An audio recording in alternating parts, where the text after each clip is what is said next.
Welcome to the Leo Training Podcast with Joe DeLeo. You'll hear in-depth interviews and tips from world-class athletes, coaches, and industry-leading experts to help you train smarter and improve at what you love to do. Train smarter, get stronger, move better, race faster. Here's your host, Joe DeLeo.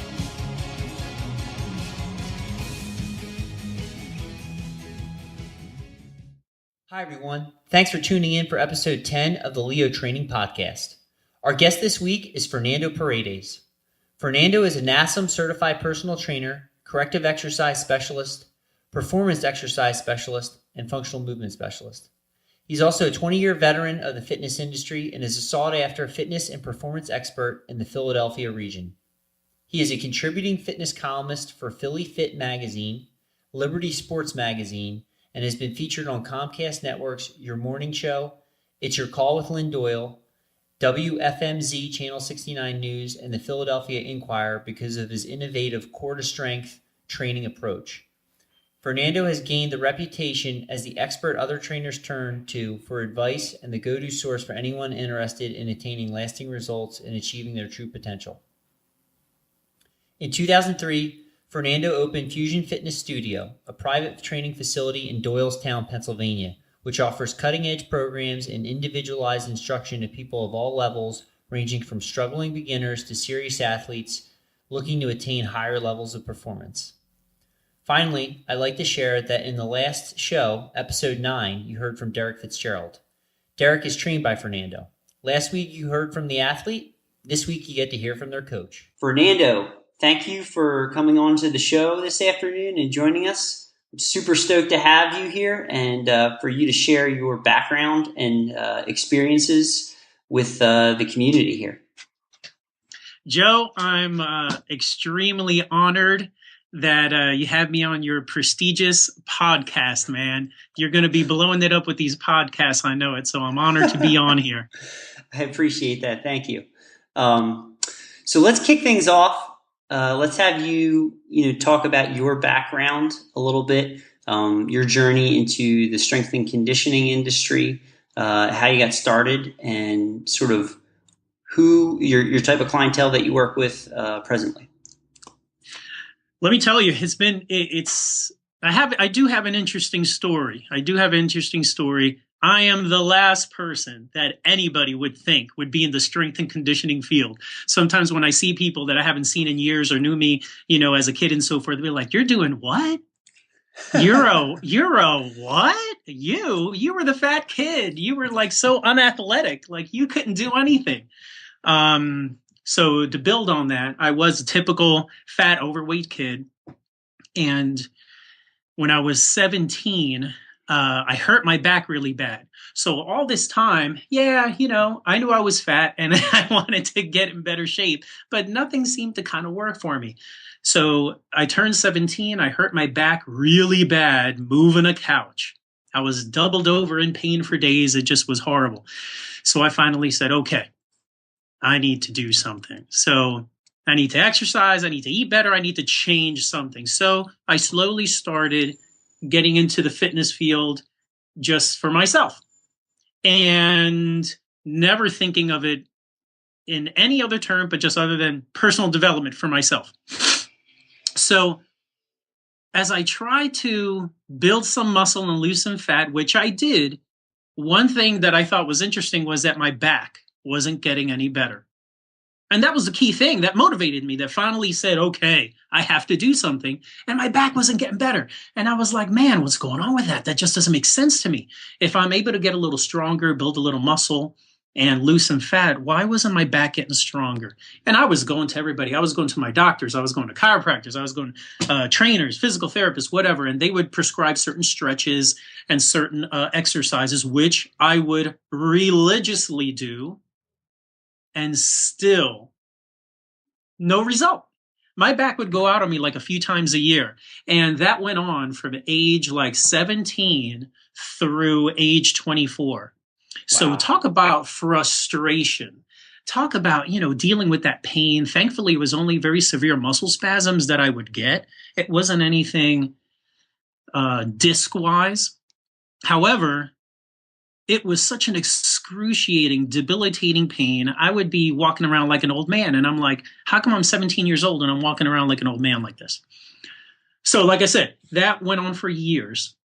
And 24 years old, my back goes out on me so bad that I couldn't move. I was on the floor, had to call 911. They had to put me on a stretcher, take me to the ER. It was horrible. After that episode, it's the first time I couldn't weight shift and I had to walk with a cane. So now I'm thinking to myself, okay, I'm 24 years old and I'm walking around with a cane. What is this all about? Now, one thing would be, if looking at that history, right, you would say, okay, hurt yourself at 17, you didn't do anything about it, and now it has progressed to this point, right? But no, it was just the opposite. I was doing everything and anything. And even back then, I was always kind of more on the scientific side of things. So it's not like I would do crazy things exercise-wise. I was always interested in form and technique, in the methods and so forth. So I was very particular with how I did those stretches, everything that they told me to do, and I would do them. And I'm walking with this cane. I remember sitting in the doctor's office and I'm like, why do I have this cane in my hand? I'm 24 years old and I've been doing all the stuff you're telling me to do. So obviously I was missing some pieces. So thankfully, and this is now how I start to get into the field. So thankfully, some years after that, a few years after that, I ran into some guys from the National Academy of Sports Medicine. And they were the first ones to put me on track. And they said, listen, Fernando, yeah, I kind of see what's going on here with you. You know, you got some core dysfunctions. You got some muscle imbalances, some compensations. Some of your muscles aren't talking with one another in the right way.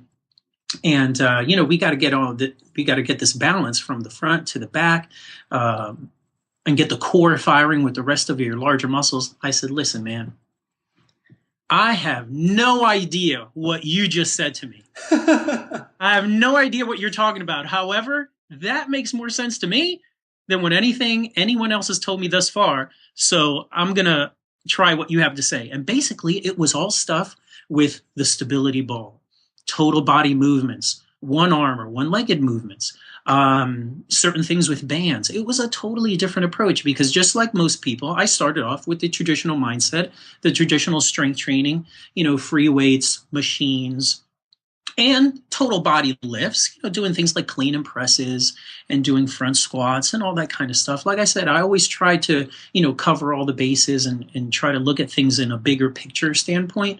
So I was kind of aware of those things, but the things that these guys showed me were things I had never seen before, never heard of before. And then it got me thinking, why?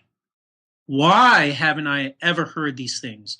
Why haven't I ever seen these things before? So I said, okay, whatever.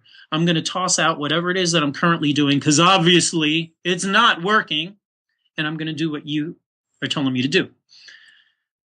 So they put me through some assessments I've never seen and heard of before, and I start adopting this new philosophy, more of an integrated philosophy. First year that I'm doing that, my back only goes out on me one time.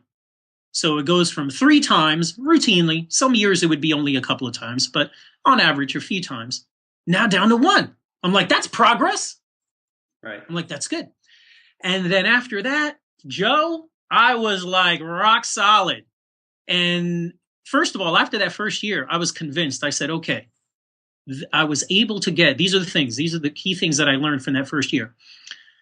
I was able to get, let's say, I'm going to say better results, but let's say what I really saw was that I got the same results that I got before using these new methods versus the stuff that I was doing. However, I was able to do it with like 30 to 50% less training. So I learned a lot there. I said, wait a second, less training and getting just as much, probably a little bit more results. And my back finally got better. I said, okay, this is a better way. And then I did something that a lot of people I see in the field don't do. And at that time, I said, okay, obviously, this method, these concepts and methods are better.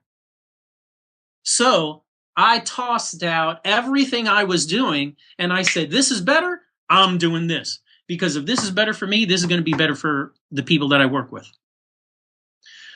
So that got me on the path of doing everything that I do now, because I've been learning and refining all of those more integrated type of methods to training ever since.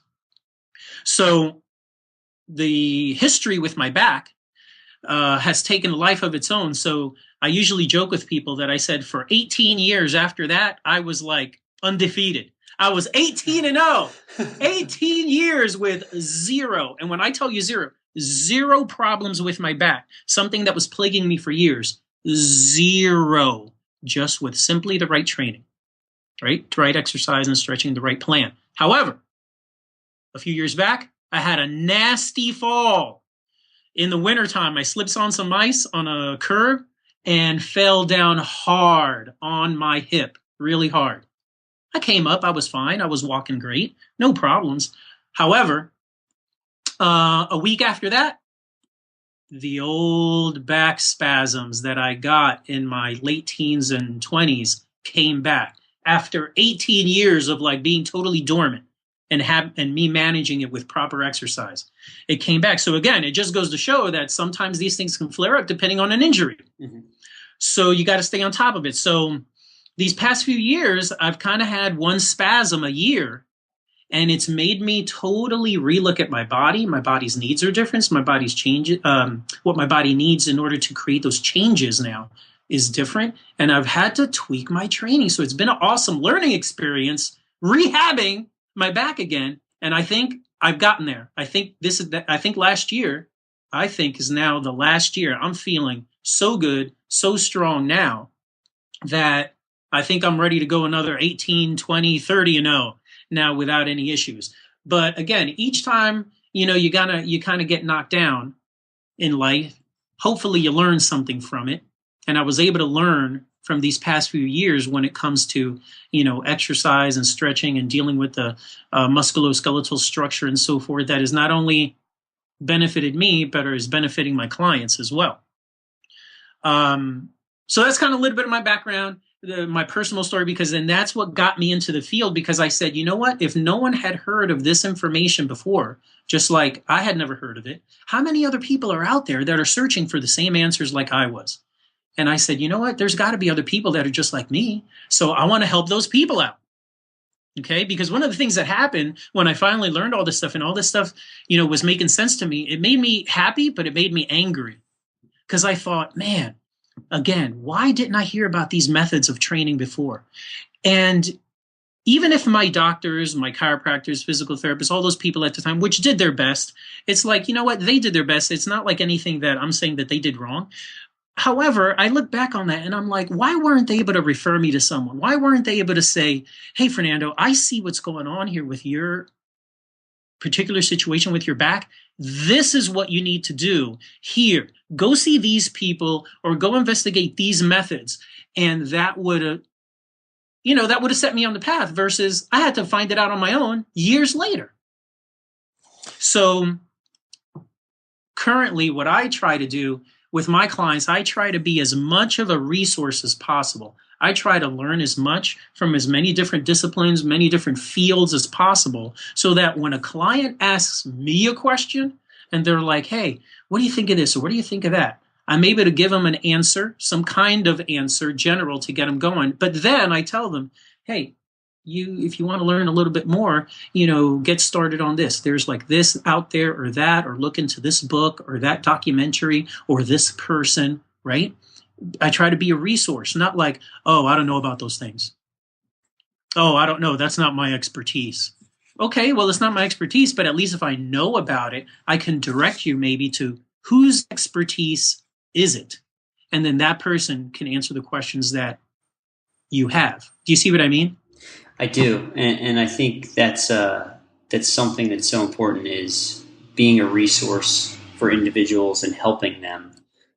So that they're on the path to just getting better, being healthier, and it's pretty incredible that you had such a long journey, and it sounds like you came across some individuals at NASM, and then you kind of correct me if I'm wrong. You really figured it out on your own by kind of trial and error and reading and experimenting with different exercises, and you found an approach or exercises that work. So kind of building on that, could you talk a little bit more about that shift of looking at the body and movement from an integrated perspective? As it pertained to me, or you mean like how just in general and learning about the body, and then how I train my clients? Both. Both. Okay. Let's start with you, and then let's talk about how you view that approach and how it applies to the strength training you do with your clients. So the integrated. So you know what? Just like a lot of people, right, that start in this field, everybody starts with, for the most part, in the same way. That whole traditional mindset. A lot of times, you're just working. You're working the body separately. You're doing a chest exercise, a back exercise, a leg exercise, a lower back exercise, an ab, whatever. You're not looking at. You're training things in pieces, and therefore you're looking at the body in pieces. You're not looking at it as a whole. Therefore, you're not training it as a whole. And the problem there with that is that the body doesn't work in pieces. It works as an entire system. So that's one of the things, one of the light bulbs. So yeah, you're right. I did have to figure out a lot of this stuff on my own. However, these guys put me on track. So all the different ones that I've run into over the years, a lot of times they've given me key bits of information that then sparked something in my mind that said, okay, I got to learn about this, I got to learn about that. And then I would slowly start to tie things together. And I was always big on questions. I would always be asking questions to try to figure things out. So that whole integrated type of mindset was very different for me when I was going through my things. But then I felt the changes, I felt the differences. So then it was very easy for me to continue with it and continue to learn. Not that it wasn't, it took time. It took time. It wasn't like, 6 weeks into it and then I'm thinking, oh, I'm not getting enough results. I don't know what I'm doing. I knew that it was going to be a process. I understood that. So I gave it enough time, which I think, a lot of, whether it's clients or trainers, they don't do that at times with their programs, with their training approaches. They don't give things enough time. So as I started seeing those changes with myself, then I said, where did these guys learn that from? So I started getting exposed to so many different people. I said, I want to learn. I thought in my mind, I want to learn from the experts and the people that they learned from. Who did they learn from? So you start hearing about Stu McGill. You start hearing about Paul Chek. You start hearing about Gary Gray. You start hearing about Juan Carlos Santana. You start hearing about like all these different people, and then later on, people like all the top gurus that we hear about nowadays. But these type of people, they were relatively new. At least to me, but I think to a lot of people at that time, people like Mike Boyle, and then later on, like Todd Durkin, like all these different ones. And then I started looking at the realization that I made was like, wait a second. These concepts aren't new. Initially, I thought these were all new concepts. This is like a new way of training. And then as I tried to dig deeper into it on my own, I started finding out, wait a second. In the 1800s, they started doing this kind of training. They would train in an integrated way. They did total body training, total body lifts. These strength athletes of the time, the strongmen that we would see, guys like Arthur Saxon, guys like Hackenschmidt, guys like Paschal, Mark Berry, Pullum. All these guys back then, the way they were trained, this is the way exercise was done.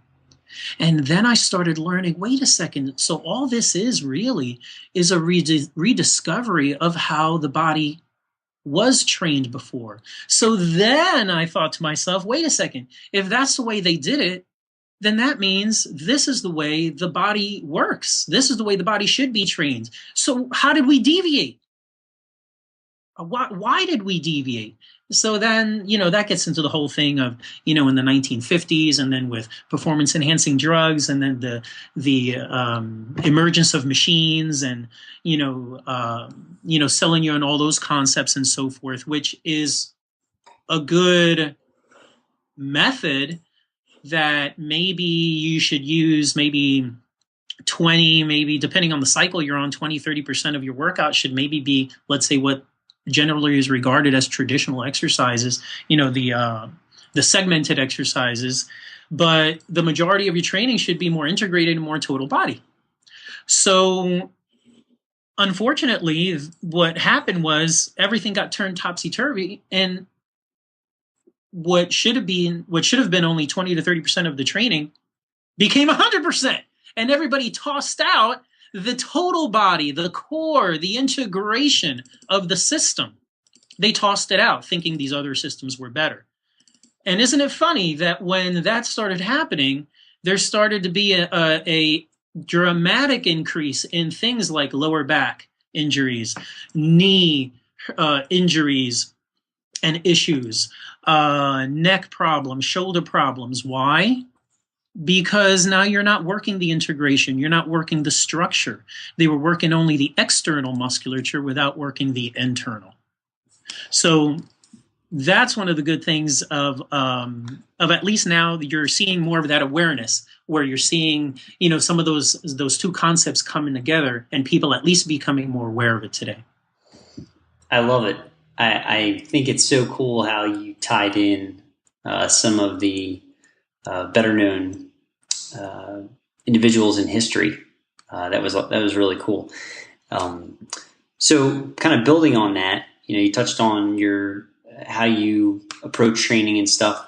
So now let's segue a little bit into, you work a ton in the endurance community with triathletes, runners, cyclists. So how do you assess, how do you build a strength training program for them? What do you prioritize? What are their needs for, say, triathlon, a multidisciplinary sport? Where do you start? So, you know what, Joe, it's funny because that's another thing that I just fell into. Even though I had a passion for this, being in this field, and I can't see myself doing anything else. Like I said before, people are surprised that I'm in this field. I'm not an endurance type of person. So that's another thing where it just kind of fell in. Like, how did a guy who is not an endurance athlete and is not a triathlete become one of the go-to people for triathletes? And it's funny how it happened. So my goal was always to, again, have that combination of really that integration of the body. So how do I get the most results in the least amount of time? How do I become much more effective and efficient with my methods so I can get my clients the best results possible in the best way? And all of that depends on that integration of the system and the core. So I started really getting a lot of good results with people who with severe lower back issues, shoulder issues, hip issues, and things like that. So then I started getting a little reputation with fitness people and strength athletes, because that way their body wouldn't break down from their training. And then I ran into a guy, Todd Wiley, who is a triathlon coach. And he was a professional triathlete for over 10 years. He was a national champion. He was a world champion in duathlon. And we started talking about training methods for endurance athletes. And I thought to myself, who needs a core that is so strong, a core that endures, a core that is so resilient more than an endurance athlete? So in my conversations with him and training him and seeing results with him, and also with some other, triathletes that started coming in, I started noticing that I was getting great results with these people because of the research, my own personal research that I was doing in understanding the core and training the core. So I thought of it as a challenge too. I'm like, man, this is really going to test out my methods if I'm on the right track, because these guys, an endurance athlete, their core and their structure takes a beating, especially a triathlete, takes a beating, which is why they develop all these structural issues: IT band problems, knee problems, plantar fasciitis, shoulder issues. Why? Why do they develop these things so routinely? Yeah, they have a lot of training volume that they have to do with the swim, bike, run. Sure, and that'll catch up with anybody, of course, without a doubt. However, the imbalance with their strength training, which they're only working those external versus working the structural musculature in the core, rotator cuff, hip musculature, and the integration through the upper, middle, and lower body, they're not doing that. Hence, after a while, the body gives out and they get hip problems, IT problems, knee problems, shoulder problems, neck problems. So as I'm working with these endurance athletes, I started finding out, guess what? The knee problems, gone. The back problems, gone. Shoulder problems, gone. I would routinely hear athletes coming back to me, hey, my swim is totally transformed. I'm cutting through that water so fast. I don't have any more neck problems, no more shoulder problems. My swim coach is telling me that, what am I doing differently? Because now I can finally do the proper swim technique. Which raises another issue, because a lot of times people think, oh, I'm having a problem with my running mechanics or with my swim mechanics, and I just need to drill it more, without really looking at, well, wait a second, is there something with your body, with your muscles, that's preventing you from applying the proper running mechanics or the proper swim mechanics? That's what I started noticing. Getting feedbacks from my clients. This is all just feedback. This is nothing I'm making up. Based on the feedback that I was getting from them, that started to mold and refine how I developed the program. So running became a lot more easier. What my clients were telling me, a lot of my athletes, they were like, man, I'm running so much better, so much faster, and it feels easy to run now. On my bike, I'm feeling so much stronger. It doesn't even feel like my legs are pumping. It feels like it's coming straight from my core. I feel my abs and my glutes pedaling the bike, and my legs are just going through. When before, I was feeling like quad and calf. These are things that they would tell me. So then I'm like, okay, so we're doing the right things, And those are the things that a person, I would say, again, based on my experience, I've been doing this for over 20 years, working with triathletes for probably maybe 8 to 10 years. So this is the type of feedback. If for an endurance athlete, let's say in this example, just a triathlete, just for argument's sake, when I hear that kind of feedback, that means you're doing the right things. If as a trainer, you're working with these athletes, and they're not telling you, they're feeling the pedaling coming from their core.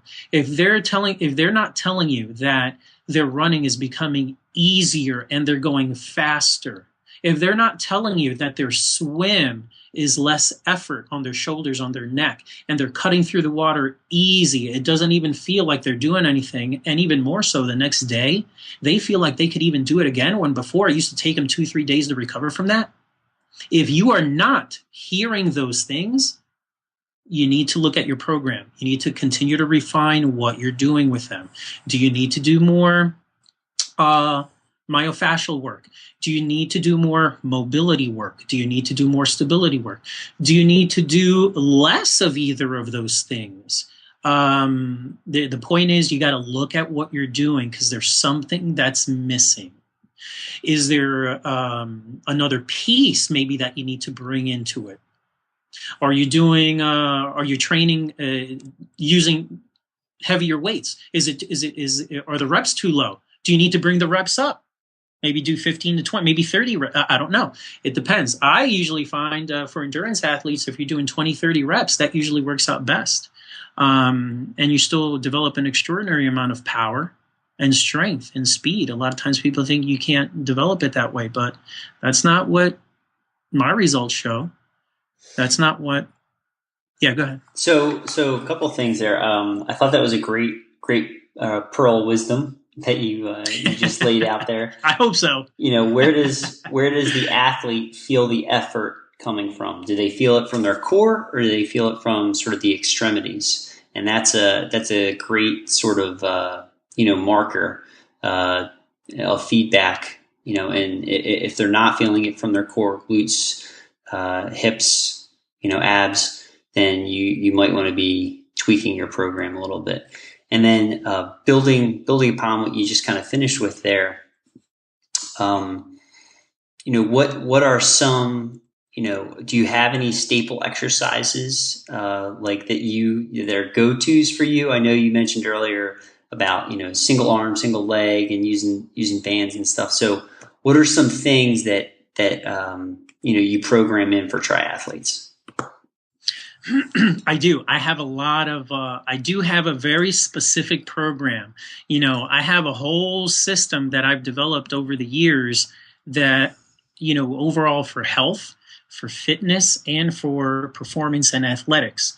And then for each one, I kind of tweak that. But I have a whole system of like a phase one, what phase one exercises and routines are, training objectives and so forth, and then leading into a phase two and what those routines, exercises, stretches, objectives, and then phase three. So I do have a whole entire system that took me years to kind of develop, which is a melding of like all the top experts that I've learned from, all the different things, not just new, but also the original methods, that are hundreds of years old, and combining all that. So to kind of get into all of that would be really difficult, because some of the exercises are things that, a lot of people aren't familiar with. A lot of times, I hear athletes tell me, man, I've never seen these kind of exercises before. Some of them are familiar, others aren't.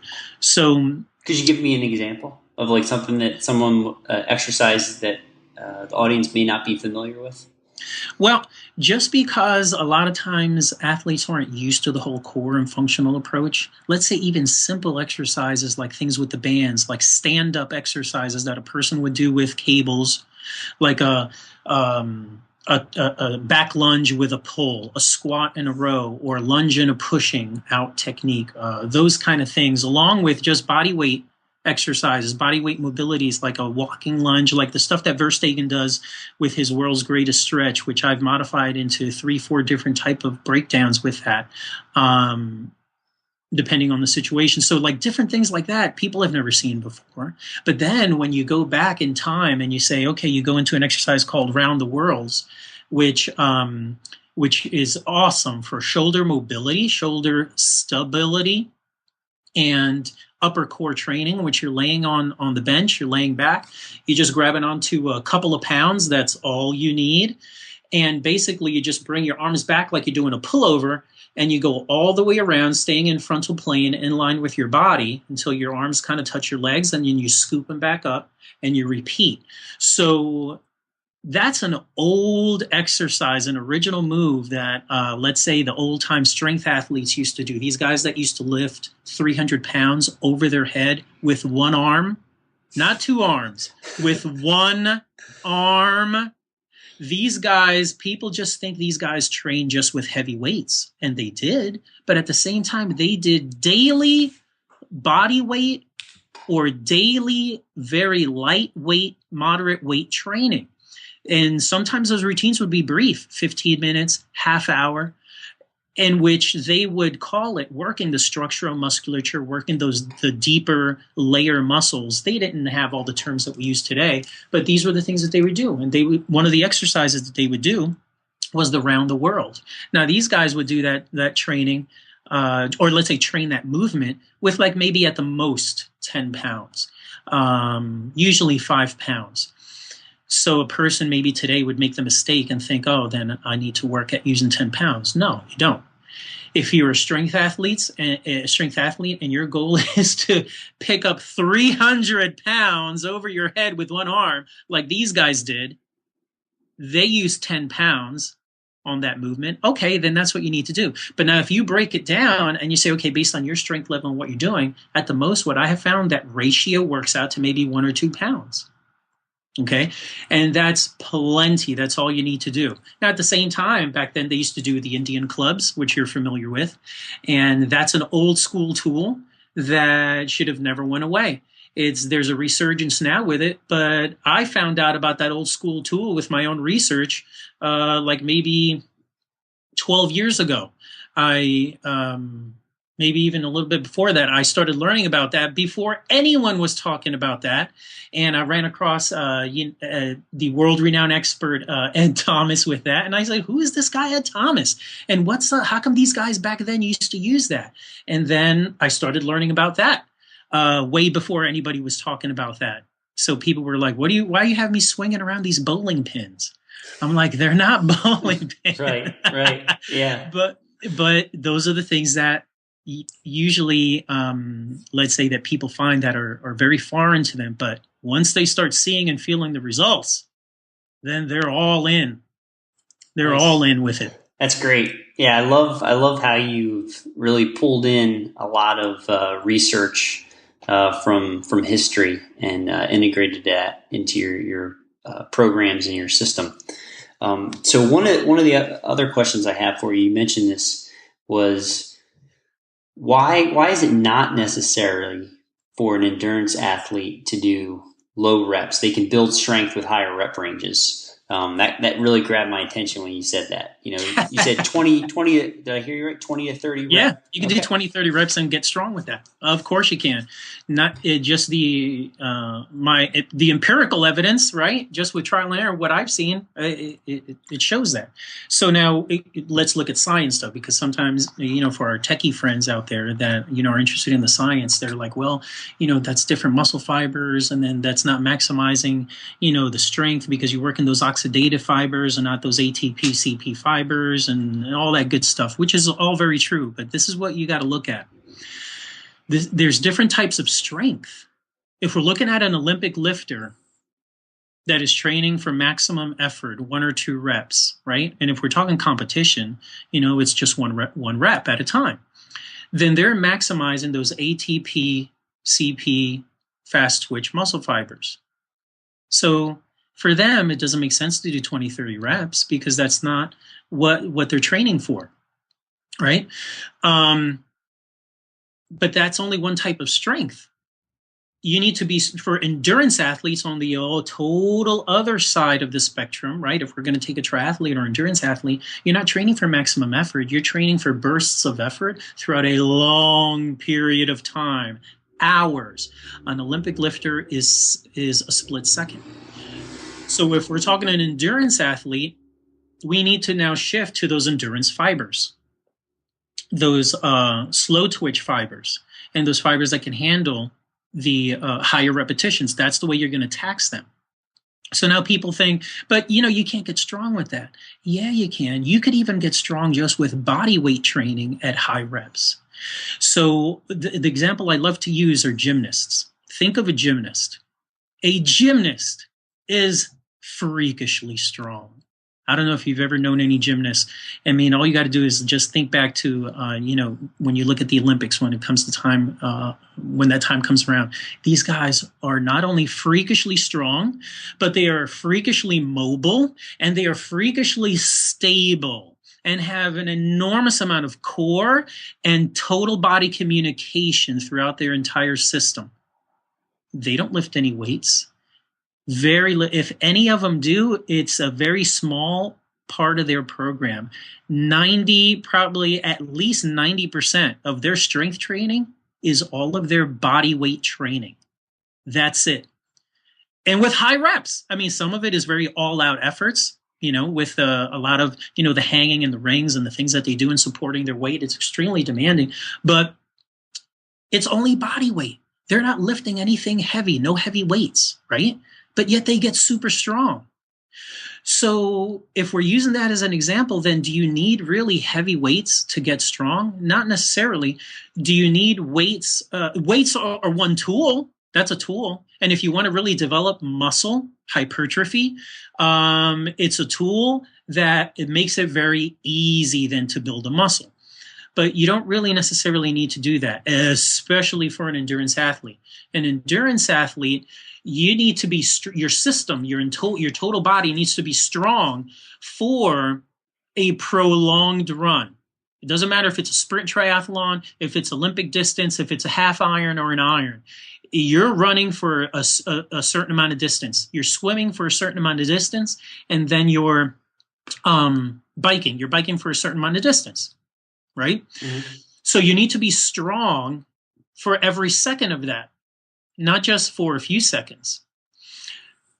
So the 20 to 30 reps will get the local strength that you need, but more importantly, the global strength that you need to keep your structure, your total body strong throughout the entire event, not just strong with an exercise. Sometimes people mistake that. Wow, I'm lifting all this weight in this exercise. I'm really strong with this one workout. Well, that workout only lasts an hour, and you trained your, only a part of your body. When you're in your event is going to take hours, and the event is taxing your entire system, not just segments of your body. Do you see what I mean? So I do. I think that's great. I think you really laid that out well with how the needs and demands of the sport, coincide with what's placed on the body, right? And so your strength training as well as the endurance training needs to account for both of those. Correct. It's in a very, let's say, in a simpler term.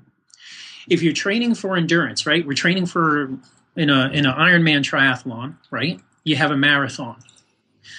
So yeah, it's commonplace today as a training effect, let's say, to train intervals, to do some high intensity sprint work, because that'll help with developing the type of strength and the fitness, the conditioning that you need. However, if you're going to race a marathon, you need to put in the volume to get you ready, the conditioning for a marathon. If you only trained sprint, if you only trained a 100-meter dash, would you really prepare your legs, prepare your body, prepare your muscles to run a marathon?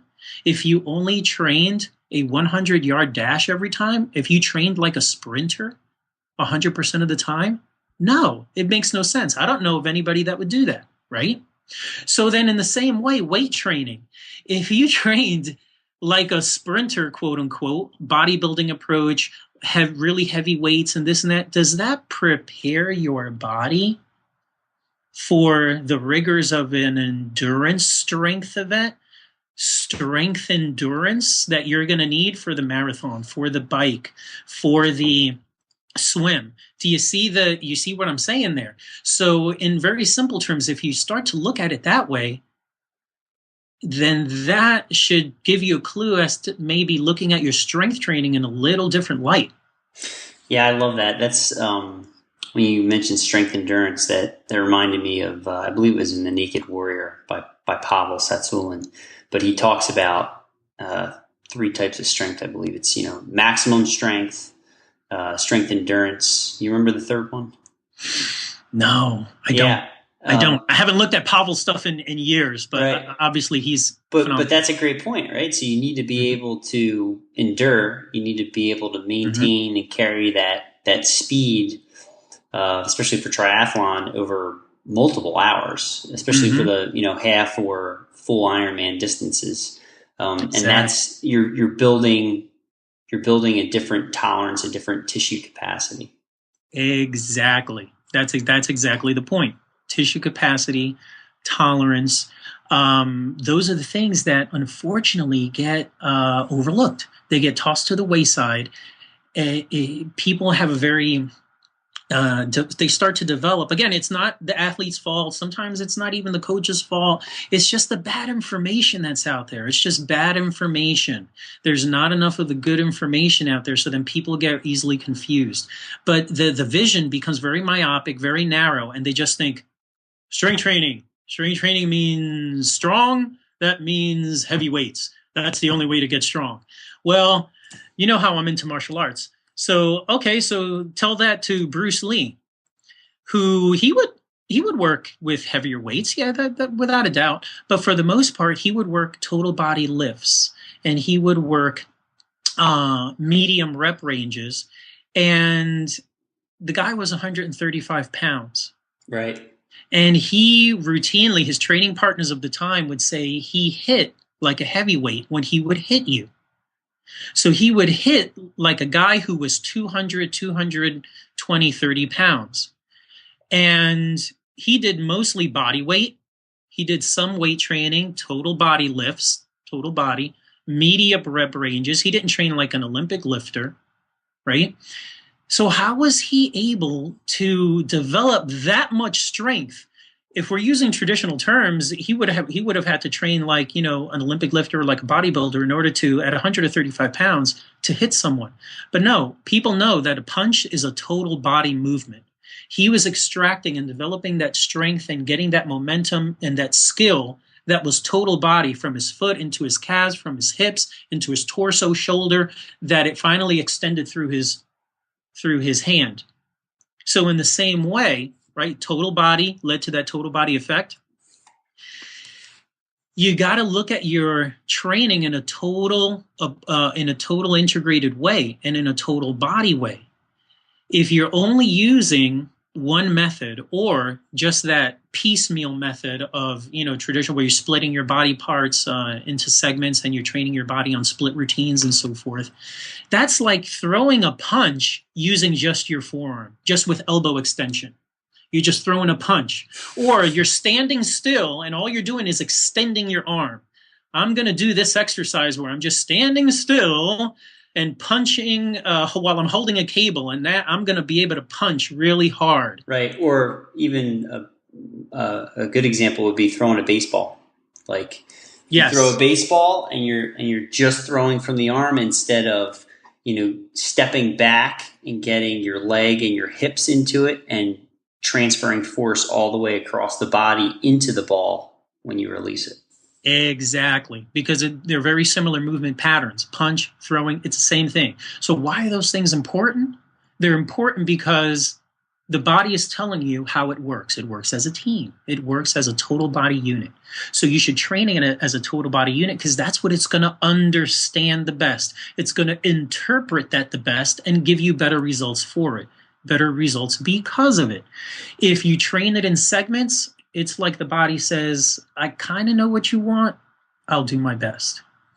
And if we're talking any kind of athletics, and especially endurance athletes and endurance athletics and triathlon, you're talking about a repeated total body movement pattern: swimming, running, biking. In your case, you work with a lot of rowers. Rowing, a repeated movement over time.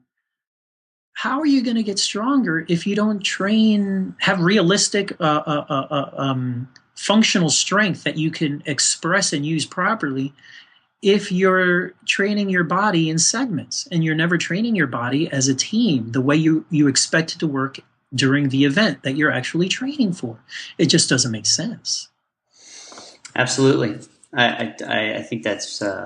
Again, you put it very succinctly, so I hope everybody. I hope so. I hope everybody's. I hope so. I don't know I don't know if I'm saying it. It makes sense to me. I got it. Cool.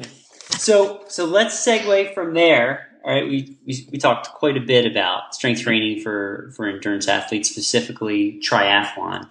Yeah. And in particular, you've worked with athletes across the spectrum. Yeah. And you were able to help and rehab Derek Fitzgerald, who was, I believe, the first individual to finish an Ironman as a cancer survivor and heart transplant recipient. Yep. So to provide a little context for the audience listening, Derek had basically a scar from his collarbone all the way down to, below his belly button. So you quite literally had to help him rebuild his core from the inside out. How did you do that? Where did you start? So Derek is phenomenal. He's a constant source of inspiration to me, and it's a pleasure and an honor to work with him.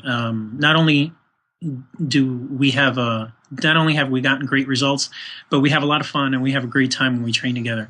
So with Derek, here you have a guy again that got cracked open, got cut. throughout his whole torso. All those muscles and those connections had to mend, let alone the fascial considerations.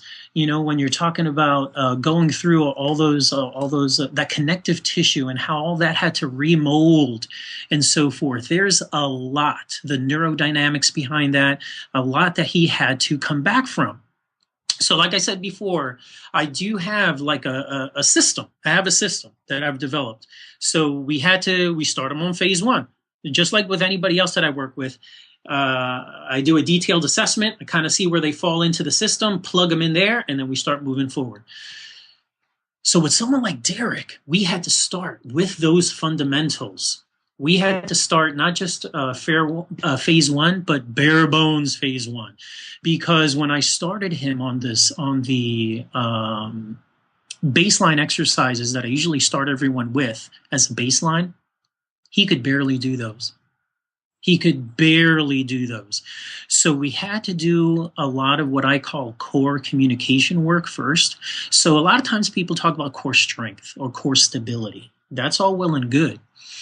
But if your core is not communicating properly, how is your core going to be able to express its strength, develop strength? How is it going to be able to stabilize if the pieces of the core are not communicating? So what I mean by that is that you have your upper segments, your middle segments, and your lower. Then you have your front, your back, your side, your lateral, top and bottom. So, it's a lot of times we just think, okay, this is working the core and let's just go through it. But are you using the right muscles or are you using the wrong muscles? We could just be rebuilding some kind of compensation. So we had to start from the fundamentals. I saw what he could do, what he couldn't do, and then I just regressed the basic movements to movements he could perform, and we built from there.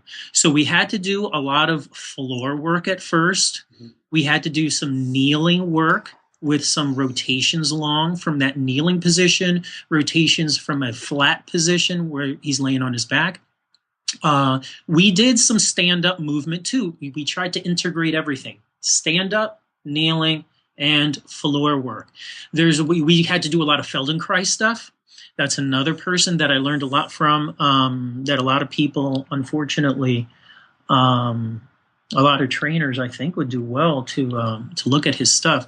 But we did a lot of the communication work that way. So when I talk about the communication, it's that neuromuscular, getting the communication of the upper core segments, the forearm, the arm, upper arm, shoulder, into the torso, into the intercostals and the rhomboids, like all those networks and systems, the neck and the torso. Then from the hip and the torso to the knee, to the foot and the ankle, all of those things communicating a little bit better. Once we got that communication going better, now we can more effectively do the strength. Now we can more effectively do the stability work properly. And we can speed up the results. Because a lot of times what happens, let's say, I think, a lot of times trainers will find themselves in a position where it's like, okay, let's do some core strength and let's do some core stability. The client can't do it. They're like, okay, let's just stick with this until you get it. Great. And that works. But that may take 3 to 6 months, let's say. I'm just throwing out a number. It may take 3 to 6 months to get that changeover for the body to get it. If the issue was not because they lacked the core strength and they lacked the core stability, but if the problem was they lacked those things because there was very little communication going on, and you did communication work, you said, okay, let's put the strength and the stability stuff on the shelf for a second. Let's work on the communication stuff for a little while. Let's say that takes a couple of months, a month, whatever. Now you go back to the strength and stability work. Boom! Now they're doing it. So something that, let's say you're doing a good exercise, but it may not be hitting just the right button. So you'll get there, but you're taking the long route. You're taking the scenic route versus you could have taken a much more direct route if you pinpointed what the issue was, if you pinpointed it better, if it was a communication issue. You deal with the communication. Now everybody's talking. Now they'll be able to talk through the strength and talk through the stability. So now that's what I had to do with Derek and really nail the communication work first. We did a lot of balance work on the ball, single leg balance, things like that, something very simple, swinging his arms around. Some planking variations, things like that as well. But like I said, a lot of the twisting arm slides from Feldenkrais, a lot of the bent leg rotations from Feldenkrais, things like that, that's what he needed. So since that's what his body needed, that's what we did. And then once we rebuilt that, everything else was able to stack on top that much better. And the results proved it because we were able to get the results that much better. He was able to, we were able to rebuild that core that much quicker and better.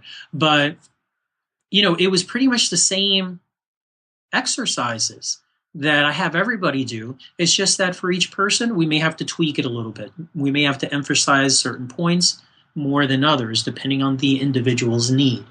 With Derek, his needs were very specific to that structural musculature first. So we had to rebuild that. Then we started getting more of the integration with the total body, doing more effective total body movements and developing more total body strength, total body stability. Okay. Once we got the internal structural musculature much more on point and together, working more in harmony, then we were able to work the external musculature, all the muscles that everybody knows, chest, shoulders, quads, hamstrings, and now combine the two, the internal musculature and the external musculature, so they're all communicating properly and working together as a team. And then he was able to perform that much better. And again, nothing heavy, no heavy work, no heavy weight training, very light and moderate work. But then what was the result? After just 6 months of him training under these methods, and with 6 months, we were still only on fundamentals with very little going into phase 2, very little. It was mostly all super fundamentals that we were doing at 6 months. Well, he had done Philly Try. Oh man, I forget what that distance was. I think it was an Olympic. It was an Olympic distance, I'm pretty sure. The previous year, all on his own, before he met me. 6 months into training with me, again, very simple fundamentals, it was time to do Philly Try again. So it was a real interesting experiment. We were like, okay, let's see let's see how he feels. Let's see what happens. If he gets some speed, is he able to improve on his time? We didn't know what was going to happen. Whatever. He ends the race. Result, 30 minutes faster than he did the previous year. The only thing different was incorporating the type of work that we were doing. Only 6 months training. If a person would look at the workouts that I had him do, they would say, how did that seemingly simple stuff that you have him doing get him so much stronger, so much faster? And by the way, he recovered faster. Because the previous year, he said it took him like days, maybe 3 days. I'm thinking maximum a week. I think maybe he said 3 to 4 days he was really sore. His body felt beat down. He was 30 minutes faster. And then he felt the next day, he was like fresh as a daisy. He could have raced again. That's how good he felt. So what does that show you? It shows you that we were able to increase the strength of his structure. So his body became much more resilient. So his tendon strength, ligaments, all those other type of connection points with the structure, the tie-ins of the musculature were that much stronger as well, where his body was able to withstand the rigors of that, where the next day he felt fresh as a daisy. So talk about injury prevention, right? So if we're training in the right way, your plan should not only make you stronger, should not only make you faster, but if you're training the right way and using the right methods, it should automatically be injury preventing as well. You shouldn't have to do something separate for injury prevention. It should all be in that one program if that one program is the right thing. I love that. If the program is well laid out, you're going to cover all the bases. You don't have to do any ancillary work on top of it. That's very, very cool. Great pearl of wisdom there. So we're just under an hour now. So man, time flies, man. I know. We were cruising through that hour. So let's kind of turn into some of the rapid fire questions that I usually ask each guest, and we'll kick it off with one of the ones you first mentioned. So, what is a common myth or fallacy in regards to strength training for the endurance community, or something? I guess another way to phrase it is, what is something you typically hear from clients or endurance athletes that you work with that you sort of have to educate them on and change the way they think about strength training? Oh man. Okay, so since these are rapid fire questions, you want like just quick, short, rapid fire answers, or like what's the deal with are these? Like just give and goes? Yeah, relatively short, kind of quick burst here. Like machine gun fire. Right, machine gun fire. Okay. All right. So, so if I would have to like do it real quick, because there's a lot of misconceptions and myths with endurance training, but if I would have to break it down, bullet points, let's say the overuse of split routines, that you have to train heavy, that you have to train at very high intensity. That you have to, again, it's almost like they're performing sprints. They're training sprints to be able to perform a marathon. It just doesn't make sense. It's like the converse wouldn't make sense either. You're trained as a marathon runner in order to compete in sprinting.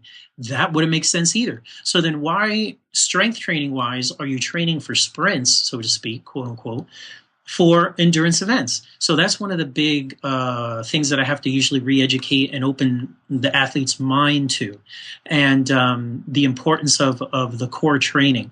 Of looking at it as a total core, upper, middle, and lower, not just the mid core.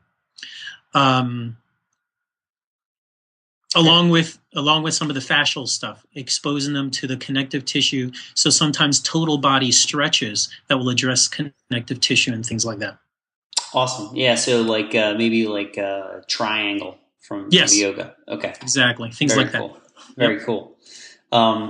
Okay. So building upon that.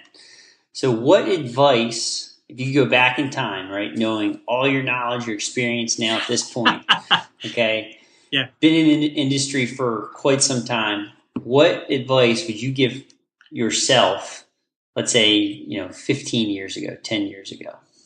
Oh man, that's so funny you say that, because I had a conversation with a client the other day where we were going over some things, and I told them, I said, you know what? The things that I do today are so different that if I would travel back in time and talk to myself, just get into the field and telling myself the things that I know about the body now, I would think that I was crazy. I'd be like, are you crazy? The body works like that? You're insane. Like, I don't even understand what you're saying. It's like sometimes when people talk about like, what is it? Quantum physics. And it's like, whoa, that seems like it's so out there. You know what I mean? That's how I think the current me would come across to the myself of old.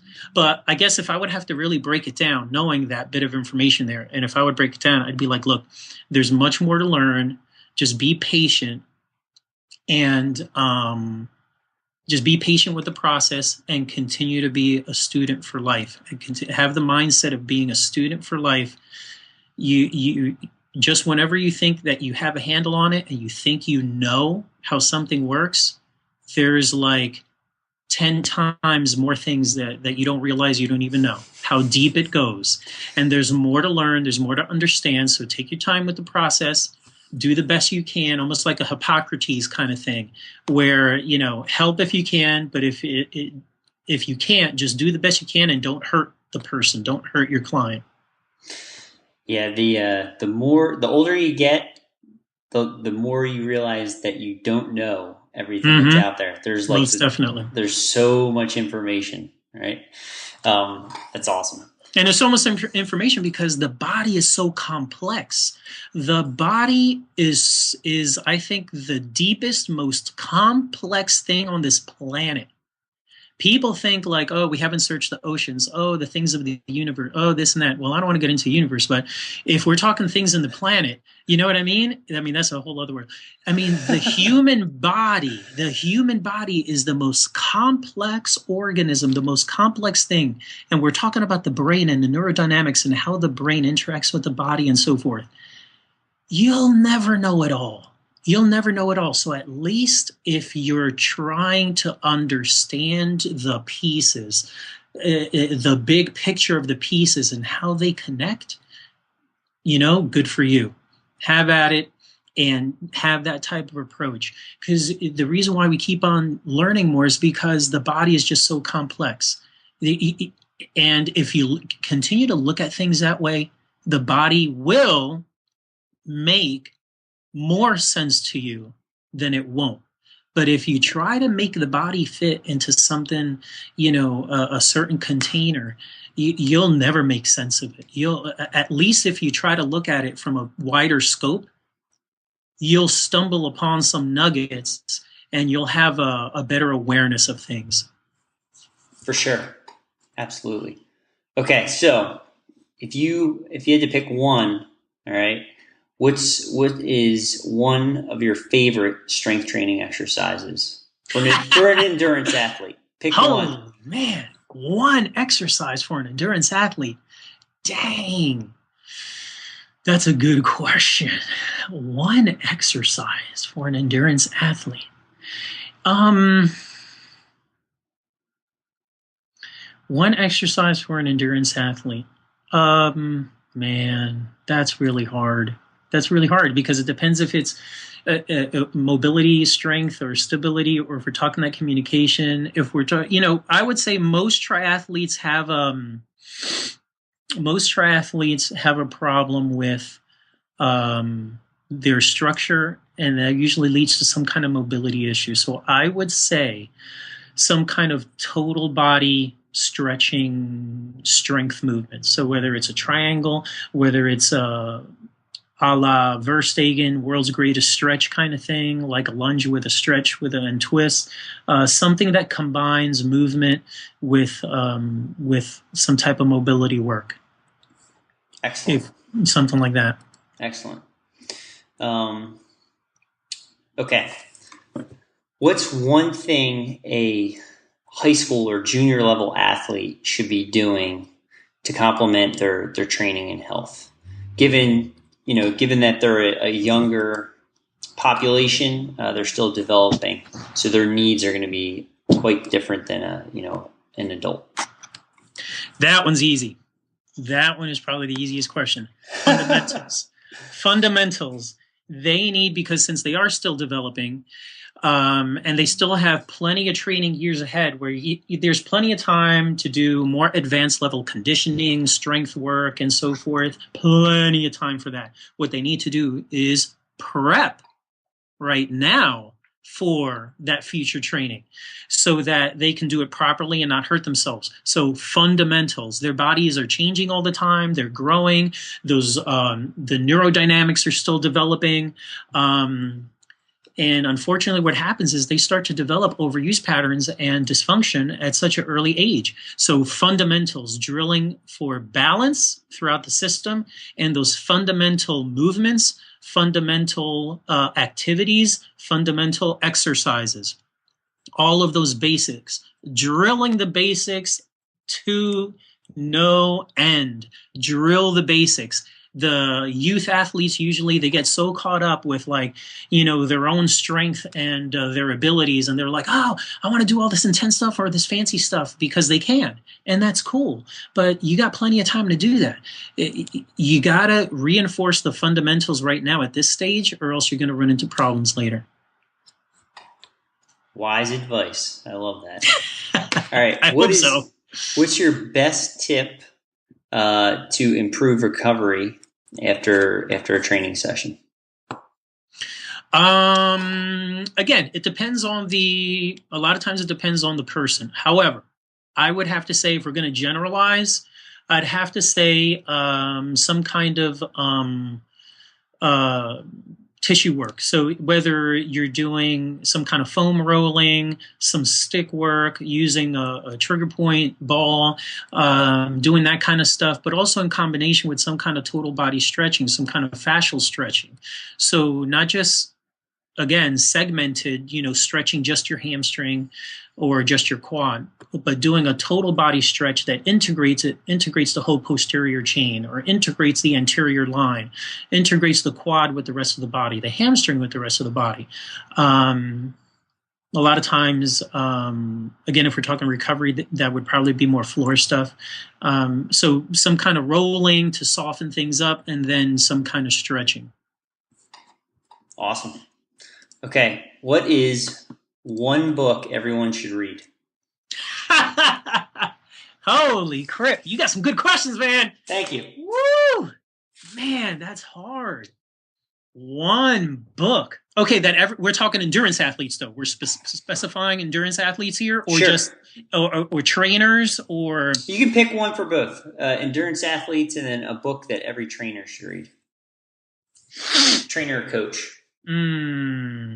Endurance athletes and okay, so if we're looking at it from endurance athletics, one book that they should read, I would say, and I'll give you the reason, because there's a few different ones, but in order to expose them to the concept of this total body integration, total body approach, total body strength, total body core, total body mobility, that whole mindset, I would say you got to go with Gray Cook and Athletic Body and Balance.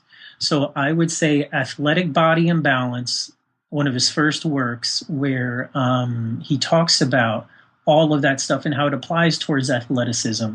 It's not specifically for just endurance athletes, it's for any athlete, but that's a good introduction to those concepts of assessment, total body, and then also getting those total body results and looking at your training in a total body way. So I would say, as for overall an endurance athlete. Now, if we're talking what? Professionals in the field, like a trainer, you're saying? Yes, trainer or coach. Trainer or coach? Man, okay, if we're talking trainer or coach, I'm looking at my bookshelf while I'm thinking about this, because I have some of my stuff right here in the office. Man, there's a lot that you can look at in that end of the spectrum. But you know what? In the same way, for argument's sake, keeping that same general approach to thing as an introduction, I'll just be more specific with a trainer and coach. And I would say, look at Thomas Meyer's Anatomy Trains. I would say, same kind of idea. It'll get them acclimated and exposed to the whole total body, and how those muscles work as teams and networks, and those networks have to communicate and work with other networks within the system. How does the hamstring integrate with the spinal erectors, with the rhomboids, with the neck? Well, it goes down into the calf and into the plantar muscles. How do the obliques swing around and connect to the rotator cuff, swing around and connect to the opposing contralateral adductor complex? As a trainer, you got to know these things. And if you're not too familiar with it, and if you haven't looked at Anatomy Trains yet, that from the technical side will expose you to that. And then that may lead you on a path to looking at some different experts and different people. But I would say that one. Excellent. Two awesome choices. Well, Fernando, this has been a blast. That definitely wraps us up. Awesome, man. So just hang on the line. Let me give you a proper goodbye. Cool, man. Thank you for coming on. Thanks for having me, Joe. I appreciate it. This was awesome. This was a blast. I wish you the best with these podcasts, and hopefully we'll be able to get together again soon, man. You got it. Thank you. Thanks for listening to the Leo Training Podcast. Subscribe and get even more expert training tips at www.leotraining.io.